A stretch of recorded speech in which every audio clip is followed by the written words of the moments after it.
Hello students, in the last class we have discussed about chemical equilibrium and now we will start phase equilibrium. As I explained earlier, the equilibrium condition is such that there is no net driving force, and the criteria for a reacting or a non-reacting system is that the change in Gibbs energy is equal to 0. This equilibrium criteria is applicable for a constant temperature and pressure process.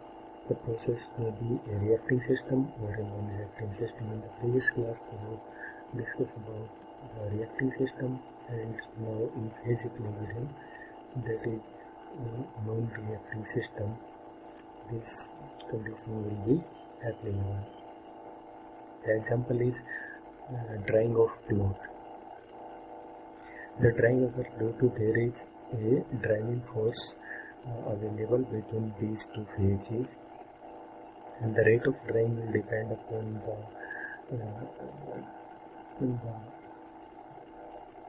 relative concentration of two phases. If the driving force is higher, driving force is high, then the rate of drying will also be high. And if there is no driving force, or if the relative humidity is 100%, then we will not observe any drying. Relative humidity means the liquid and gas phase are in equilibrium. It does not mean the gas and liquid phase having same concentration. Their concentration will be different, but these two phases are in equilibrium, so there will be no driving force and no drying will occur. Let us assume a single component system, for example water, which is available in both liquid and vapor phase. So for example, we have a container, this container which is maintained at constant temperature and pressure, and the concentration or mass of component in gas and liquid phase are mg and ml. So this one is vapor phase, this one is liquid phase, and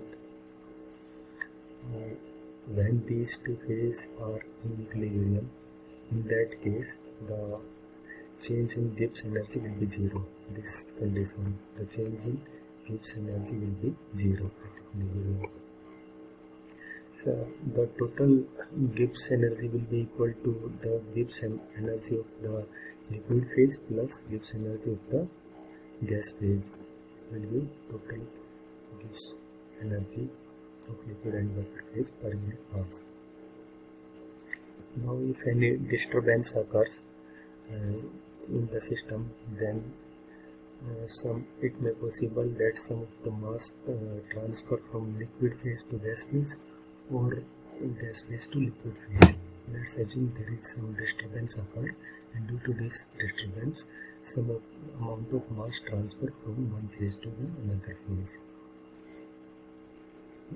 When mass is transferred, there will be a change in Gibbs function. So during this disturbance, the change in Gibbs energy will be equal to the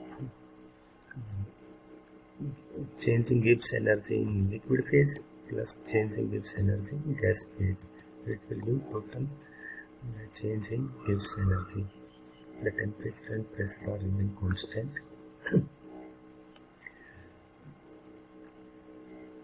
And after some time it attain equilibrium. So at equilibrium the change in Gibbs energy will be 0. So this dG at constant temperature and pressure will be equal to 0, or we can say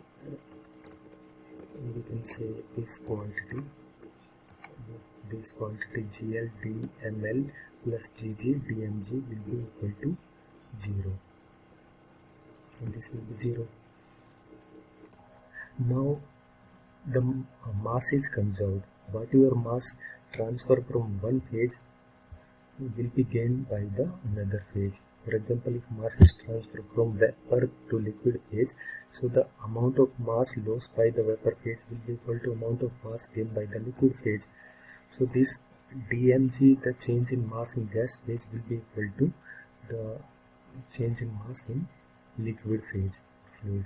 This negative sign indicates the mass is transferred from liquid phase to the gas phase. So this dm will be constant, so we can say dmg equal to minus dmf.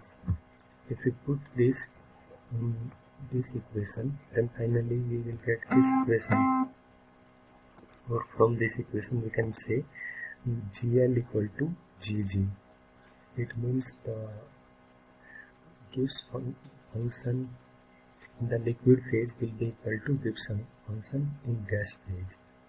So therefore the two phases of a pure substance are in equilibrium when each phase has same value of specific Gibbs function. In that case we have two phases, the gas and liquid phase. If we have three phases like a triple point, the specific Gibbs function of all three phases are equal to each other. Triple point means we have both liquid, gas and solid phase. So the specific Gibbs function having same value for all three phases. Now what happens if Gibbs function is not same? For example, GL is greater than GG, means Gibbs function in liquid phase is greater than the Gibbs function in gas phase. So if you put it in above equation, then dg will be equal to gl minus gg. dm, it should be less than or equal to 0. So if at equilibrium this quantity should be equal to 0, this dg at constant and temperature will be equal to gl minus gg dm. If gl is greater than ge, then this quantity will be positive, and if this quantity is positive, but the overall value should be either 0 or negative. So to compensate this, this quantity must also be negative. If this quantity is positive, this quantity must be negative, so that we can attain this condition. This whole quantity should be less than or equal to 0. So DML must be negative. It means some liquid will vaporize until GL will be equal to GG. Similarly, if GG is greater than GL, in that case DM will be positive, so we can get overall negative quantity. Therefore, the Gibbs function difference is the driving force for phase change, just as temperature is driving force for heat transfer. Now, as I explained in previous class, the phase rule is F equal to n minus pi plus 2, where F is degree of freedom, n is number of component or number of species present in the system, and phi is number of phase, solid, liquid or gas. So this is for non-reacting system. In this example, we have considered a single component system which is present in both the phases. Now, if we have multiple components, like we have n number of components present in two phases, the liquid and gas phase, in that case, again at equilibrium, there must be no driving force between different phases of each component. Means each component should be in equilibrium. For example, we have two component system, the ammonia and water component. So both the components are present in both the phases. So at equilibrium, the Gibbs energy of ammonia in liquid and gas phase should be equal, and Gibbs energy of water is equal for gas and liquid phase. then only we can say that this whole system is in equilibrium. So if we have n number of components and we have all three phases, the liquid, gas and solid, then for component 1 Gibbs energy will be same for solid, liquid and gas phase. Similarly for component 2, the Gibbs energy function is same for liquid, gas and solid phase, and so on.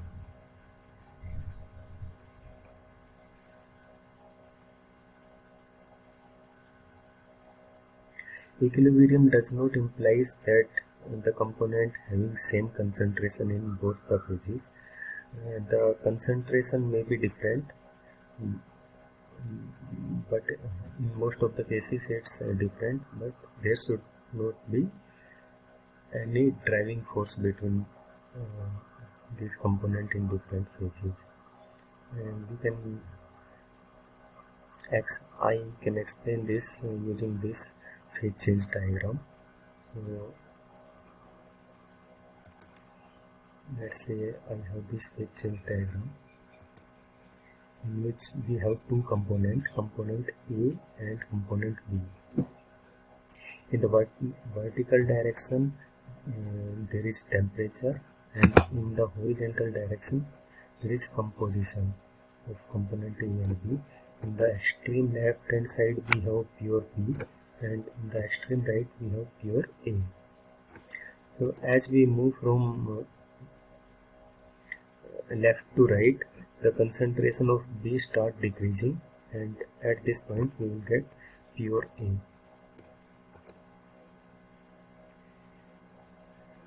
This diagram is at constant pressure.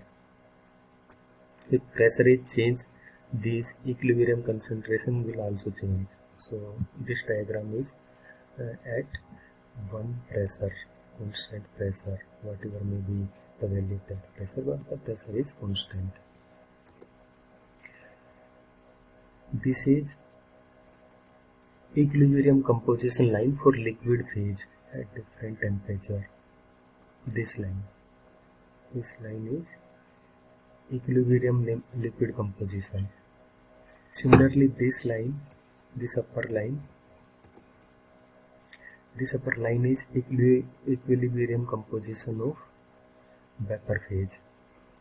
So below this equilibrium liquid line there is pure liquid, and above this vapor line there is pure vapor, and in between these two lines, this section, we have a mixture of vapor and liquid.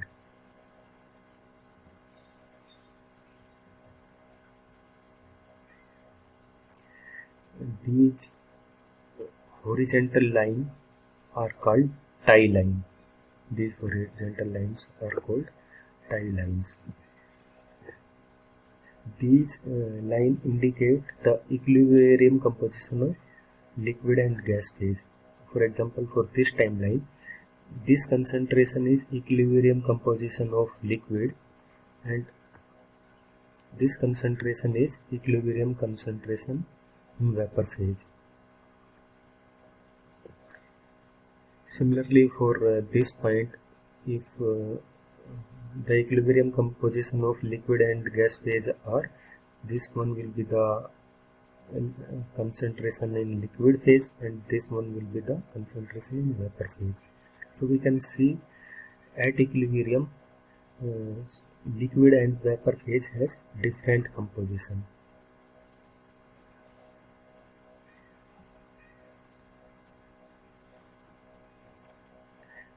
And this line is the temperature at this line is also called bubble point, because this is the temperature at which first bubble of the liquid generate. Similarly, this equilibrium vapor line is called dew. The temperature at equilibrium vapor line is called dew point temperature, because at this temperature the first drop of vapor is formed, means vapor just start condensing and form water droplet. So we can explain phase equilibrium using this diagram, how the concentration in vapor and liquid phase changes. And this diagram is at constant pressure.